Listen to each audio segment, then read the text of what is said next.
कार्यक्रम स्वास्थ्य वार्ता में आपका बहुत बहुत स्वागत है। नमस्कार, मैं हूं सुरेंद्र राजेश्वरी। आज इस कार्यक्रम में हमारे साथ प्रोफेसर डॉक्टर अरुण शर्मा, जो कि नेत्र रोग विशेषज्ञ हैं, KGMU लखनऊ में। डॉक्टर अरुण, आज के इस कार्यक्रम में आपका बहुत बहुत स्वागत है। धन्यवाद। ये तो शरीर के सारे अंग बहुत महत्वपूर्ण होते हैं। ईश्वर ने कुछ ऐसी संरचना की है, जरा सी हिस्से में कहीं चोट आ जाती है या कोई खराबी हो जाती है तो बहुत दर्द होता है। ये महत्वपूर्ण चीजें जो पूरी कायनात को, पूरी दुनिया का जो रसास्वादन है, उसका जो दर्शन है, हमें आंख कराती है। इसका स्वस्थ रहना बहुत जरूरी है। लेकिन कई बीमारियां ऐसी हैं, अगर आंखों में आ जाती हैं तो जिसका समाधान अगर विशेषज्ञ के पास जाकर के जल्दी नहीं कराए तो बहुत बड़ा नुकसान भी हो सकता है। ऐसी ही एक बीमारी है कार्निया। कार्निया की समस्या और समाधान, यह है हमारे आज का विषय, जिस पर हम बातचीत करेंगे। डॉक्टर, इससे पहले कि ये क्यों होता है, कैसे होता है, इसका समाधान क्या है, वैसे लोग जानते हैं, लोकल डायलेक्ट में भी हो सकता है इसका नाम कुछ और भी हो, कि कार्निया है क्या बेसिकली? जी, आपका प्रश्न बहुत अच्छा है। जो कॉर्निया है, इसको आम भाषा में लोग पुतली भी कहते हैं। तो ये कॉर्निया जो होती है, एक एवास्कुलर स्ट्रक्चर होती है। तो हमारे जो 5 सेंसेस भगवान ने हमको दिए हुए हैं, उसमें एक सेंस है आंख। हम आंखों से हम लोग 85% चीजें सीखते हैं। और यदि कोई बच्चा या किसी की एक्सीडेंट में दोनों आंखें चली जाती हैं, या किसी बच्चे को जन्म जाता अगर दोनों आंखों में प्रॉब्लम है, तो 85% लर्निंग से वो बच जाता है, वो नहीं सीख पाता है। आप खुद सोच के देखिए, अगर आप आपकी दोनों आंखें नहीं है तो आप बाथरूम नहीं जा सकते, बटन नहीं बदल सकते, किस कलर की शर्ट पहनते हैं वो नहीं समझ सकते हैं। तो बहुत सारी चीजें हैं जो आप नहीं कर सकते।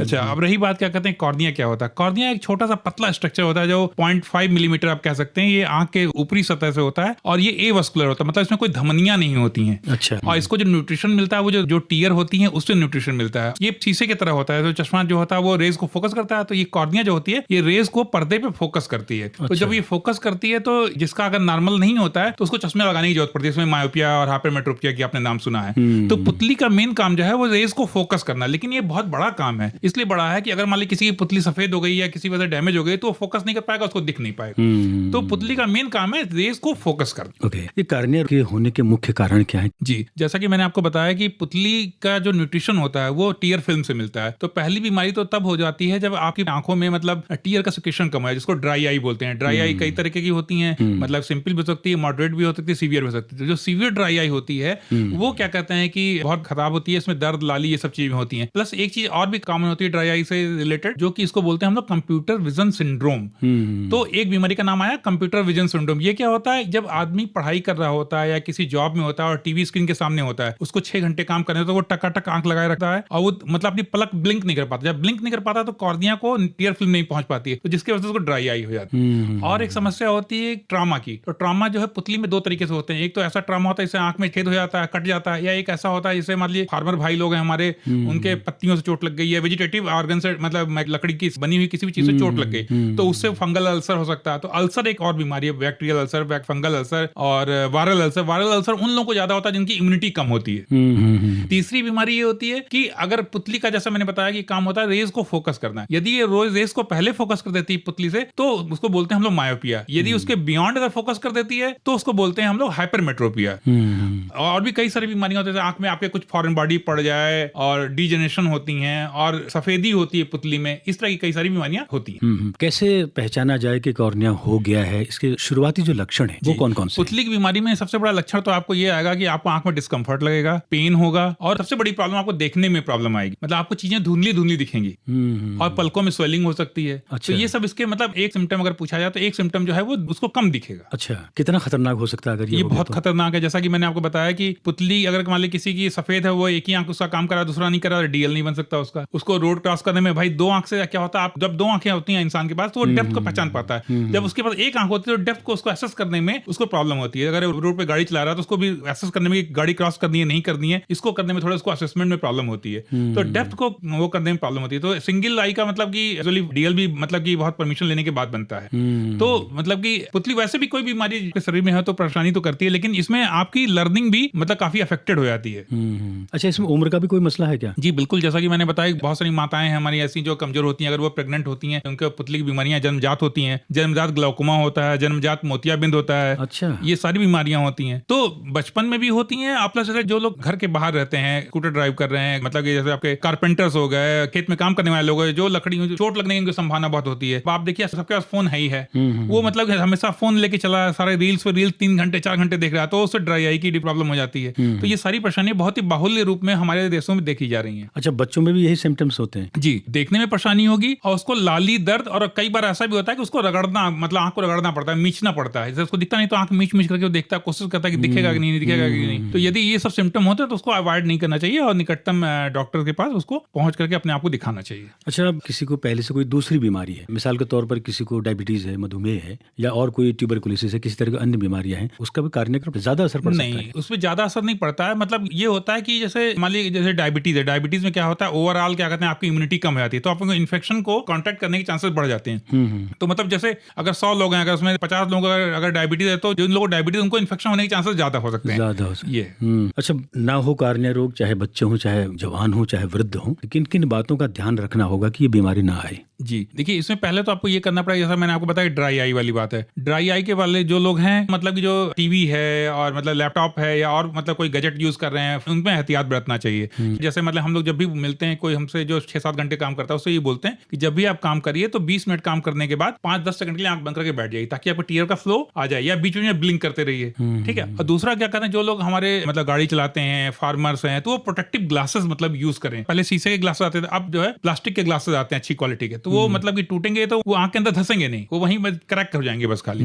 तो प्रोटेक्टिव ग्लासेस यूज होना चाहिए। प्लस क्या कहते हैं, जो ड्राई आई की समस्या, उसके लिए आप जो गैजेट यूज कर रहे हैं या गैजेट पे समय समय ज्यादा बिता रहे हैं, उसको कम होना चाहिए, या फिर उसको डॉक्टर के सुपरविजन से पूछे कि कितने देर कर सकते हैं, या अगर कर भी रहे हैं तो बहुत जरूरी तो कितने देर में ब्रेक लेना चाहिए, और क्या क्या हम सप्लीमेंट ले सकते हैं, जैसे रेड चीजें और ग्रीन चीजें, अनार गाजर पपीता होना चाहिए, ये खान पान में ध्यान रख सकते हैं। थोड़ी बहुत एक्सरसाइज हो जानी चाहिए। तो इन सब चीजों से तो आपकी जो नेचुरल इम्यूनिटी बढ़ेगी, प्लस आपकी बॉडी में जो टीयर फिल्म की क्वालिटी होगी वो भी काफी अच्छी बेहतर होगी। डॉक्टर अरुण, नए दौर में हम लोग टेक्निक का इस्तेमाल कर रहे हैं, बहुत ज्यादा सेल फोन का इस्तेमाल करते हैं, ऑनलाइन हम लोग ज्यादा से ज्यादा रहते हैं, पढ़ाई लिखाई सब ऑनलाइन हो गई है, सारी चीजें, बच्चा दिन भर सेल फोन पर लगा रहता है, लगातार उससे पढ़ता है। तो इसके बारे में आप क्या कहना चाहेंगे? क्या कैसे वो उसको ठीक करें? उसकी मजबूरी भी है पढ़ना उसी में, लेकिन आपकी बिल्कुल बात सही है। जिन भी लोगों से हम मिलते हैं जिनका काम अगर कंप्यूटर पे मान लीजिए 6 घंटे से ज्यादा, तो उनको हमेशा हम कहते हैं कि आप फोन पे काम नहीं करेंगे, आप लैपटॉप पे काम नहीं करेंगे, आप डेस्कटॉप पे मेज और कुर्सी पे बैठ के ही काम करेंगे। तो जब आप प्रॉपर पोजीशन पे काम करेंगे तो आपको चीजें रिमाइंड रहेंगी कि डॉक्टर जो बताएगा कि आपको 20 मिनट के बाद आपको ब्रेक लेना है। मतलब ऐसे जो आपका प्रश्न है उसका उत्तर यही है कि आप डेस्कटॉप पे काम करिए। अगर बच्चों को अपना होमवर्क करना है, डेस्कटॉप पे एक प्रॉपर डिस्टेंस मेंटेन करके, लाइट पीछे से आ रही हो और उस तरह से काम करे। और आप लैपटॉप पे नहीं है, लेट के नहीं काम करना है आपको, मतलब फोन पे काम नहीं करना है। तो एक डेस्कटॉप रहेगा तो वो, और डेस्कटॉप के कई सारे स्क्रीन कवर भी आते हैं, यूवी लाइट फिल्टर वगैरह के, वो उसको यूज कर सकते हैं। तो उससे वो थोड़ा मतलब कि खत्म तो नहीं होगा, लेकिन हाँ जो रिस्क है वो थोड़ा कम हो जाएगा। कार्निया का प्रत्यारोपण भी हो सकता है क्या? बिल्कुल। इस समय तो सिटी में सबसे ज्यादा कार्निया का प्रत्यारोपण मैं ही कर रहा हूँ। तो हम तो जैसे एक पुतली आती है, एक पुतली से मैं 2 लोगों को लगा देता हूँ। तो जो पुतली होती है वो 5 लेयर थिक होती है। तो जिसको ऊपर के लेयर की प्रॉब्लम होती है उसको हम ऊपर की लेयर लगा देते हैं, जिसको नीचे की लेयर की प्रॉब्लम होती है उसको नीचे की लेयर लगा सकते हैं। तो जो ऊपर की लेयर की जो ट्रांसप्लांट उसको बोलते हैं डाल्क, डीप एंटीरियर लैमेलर केराटोप्लास्टी, और जो नीचे वाला होता है उसको बोलते हैं डेस्मट स्ट्रिपिंग एंडोथेलियल केराटोप्लास्टी। तो जैसा कि आपको मैंने बताया कि चोट लग जाने के बाद उसके सफेदी आ जाती है या इन्फेक्शन हो जाने के बाद सफेदी आती है, तो वो सफेदी को हटाने के लिए हम लोग उसको फिर ट्रांसप्लांट करते हैं। तो गवर्नमेंट ऑफ इंडिया ने क्या कहते हैं कि मैं आपको बताऊं, करीब इंडिया में करीब 22 लाख लोग ऐसे हैं जो कि वेट कर रहे हैं कि पुतली सफेद है चोट की वजह से, कई सारी चीजों से, और वो वेट कर रहे हैं, उनको नहीं मिल पा रही है। कारण ये है कि गवर्नमेंट चाहती है कि 1 लाख ट्रांसप्लांट प्रति वर्ष हो, पिछले 40 साल से चाह रही है। और ये जो है मतलब कि हर साल कभी 25,000 होता है, कभी 30,000 होता है। तो ये जो 22 लाख का नंबर है, इसमें करीब हर साल 30,000 और 50,000 नंबर इसमें बढ़ता चला जाता है। तो पहले 22 लाख था, तो 23-24 लाख हो गया होगा। तो हमारे वहां एक और डाटा है जिसमें ये कहा जाता है कि 1000 पॉपुलेशन पे 7 डेथ होती है। मतलब एक साल में करीब 1 करोड़ लोगों की डेथ होती है। तो ये डेथ होने के बाद हम बॉडी को जला देते हैं या दफना देते हैं। यदि आप ये निर्णय ले लें कि हम डेथ के 6 घंटे के अंदर आई बैंक को इन्फॉर्म कर दें, तो पुतली मतलब आई बैंक की टीम ला सकती है और जो लोग वेट करें उनको प्रत्यारोपण कर सकती है। बहुत ही आसान सा तरीका है कि जिस शहर में आप रहते हैं उसका कोड, जैसे लखनऊ में है तो 0522 और उसके आगे 1919 ये नंबर लाके आप डायल कर दिए, किसी भी इंडिया में कहीं पे रेस्पेक्टेड आई बैंक को पहुंच जाएगा, हमारी टीम आ जाएगी, कॉर्निया ले जाएगी, रखेगी, जिसको प्रॉब्लम होगी उसको लगा। डॉक्टर साहब, बड़ा कमाल की चीज आपने बताई आपने कहा कि 1919 पर हम फोन कर दें, लेकिन इससे पहले भी कोई प्रक्रिया शुरू करनी होती है कि माना हम अपने नेत्र दान करना चाहते हैं, शरीर दान करना चाहते हैं, शरीर का कोई अंग दान करना चाहते हैं, तो उसके लिए क्या प्रोसीजर है? जैसा मैंने आपको बताया शुरू में ही अपने वार्ता में कि जो पुतली है वो क्या कहते हैं कि एवस्कुलर होती है, तो इसका मतलब ये हुआ कि ये किसी की भी पुतली किसी को भी लगाई जा सकती है। तो नेत्र दान महादान होता है, इसमें छोटे बच्चे की पुतली बड़े को लगाई जा सकती है, बड़े की पुतली छोटे को लगाई सकती है, अगर उसकी क्वालिटी अच्छी है तो चूंकि ब्लड ना होने की वजह से क्या कहते हैं इसमें इसको किसी को लगाया जा सकता है, और इसमें कोई जरूरी नहीं कि आपने प्लेज फॉर्म भरा हो पहले से। अच्छा। और जो पूरी बॉडी भी डोनेट होती है उसमें भी क्या कहते हैं कोई जरूरी नहीं कि आप पहले से फॉर्म भरे हो। पहले से फॉर्म भरे होने का मतलब ये होता है कि आपने अपने शरीर को और प्लस अपने परिवारजन को ये संदेश दे दिया कि भाई हम इस चीज के लिए तैयार होते हैं। आप जीते जीते आप कई सारे लोगों को इंस्पायर कर सकते हैं कि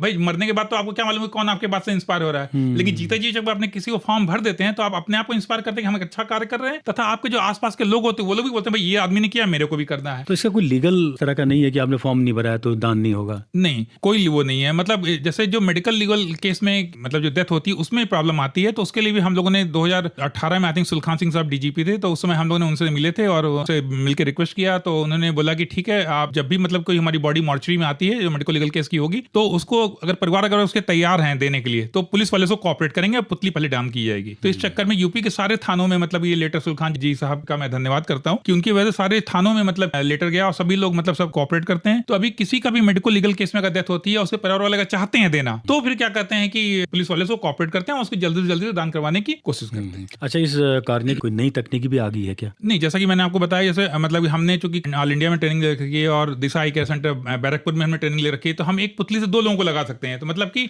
एक आदमी से 4 लोगों को ट्रांसप्लांट कर सकते हैं। लेकिन कोशिश तो ये रहती है ना कि अगर हमको पुतली तो मिले, क्योंकि डेथ के बाद क्या कहते हैं लोग मतलब कि याद ही नहीं करते हैं बताना। तो इसलिए गवर्नमेंट ऑफ इंडिया 25 अगस्त से लेकर 8 सितंबर के बीच में आई डोनेशन फोर्टनाइट कर रही है पिछले 40 साल से। और मतलब कि जो एक जैसे मैंने आपको बताया 1 लाख का जो नंबर है ट्रांसप्लांट का, वो अभी आज तक कभी एक साल में अचीव नहीं हो पाया है। कभी 25,000 ट्रांसप्लांट होता है, कभी 30,000 होता है। तो इसलिए गवर्नमेंट चाहती है कि मतलब कि आपके चैनल के माध्यम से, अखबार के माध्यम से, जो एनजीओ उनके माध्यम से लोगों को जागरूक किया जाए कि मरने के बाद आप बॉडी को जला दोगे या दफना दोगे, लेकिन यदि डेथ के 6 घंटे के भीतर यदि आपने 1919 नंबर पे अगर डायल कर दिया, उसके पीछे अपने डिस्ट्रिक्ट का एसटीडी कोड लगा के, तो आप बहुत बहुत अच्छे काम करेंगे और आप किसी न किसी की भला कर पाएंगे। इस समय आपकी इस बातचीत को डॉक्टर सारे लोग सुन रहे हैं, जो स्वस्थ हैं वो भी, जो अस्वस्थ हैं, इस बीमारी से ग्रस्त हैं वो भी सुन रहे हैं। उनके बचाव के लिए, उनकी अच्छी और सेहत के लिए, उनकी लंबी उम्र के लिए क्या संदेश देना चाहेंगे? जी, हम बिल्कुल इस संदेश अच्छे ये देना चाहेंगे कि आप भारत देश में पैदा हुए। भारत एक ऐसा देश है जहाँ की सारी ऋतुएं होती हैं, तो जितने भी सीजनल फ्रूट्स एंड वेजिटेबल्स हैं, ताकि आपके शरीर का अंग सारे काम करें और अपने आंखों को बचाएं, बच्चों को ध्यान दें। बच्चों अगर फोन पे बहुत लगे उनको समझाएं कि उसका क्या नुकसान हो सकता है। इन सब चीजों को ध्यान देंगे तो आंख की बीमारी से, पुतली की बीमारी से आप बच सकेंगे, और अगर होगी भी तो बहुत कम मात्रा में होगी, मतलब उसकी सीवियरिटी कम होगी। कार्निया की समस्या और समाधान, इस महत्वपूर्ण विषय पर बातचीत करने के लिए आज हमारे साथ थे प्रोफेसर डॉक्टर अरुण शर्मा, जो कि नेत्र रोग विशेषज्ञ हैं केजीएमयू लखनऊ में। डॉक्टर अरुण शर्मा, आप आए और बहुत ही सारगर्भित बातें आपने कार्निया से संबंधित सुनने वालों तक पहुंचाई है। आपका स्टूडियो आने के लिए बहुत बहुत धन्यवाद। नमस्कार।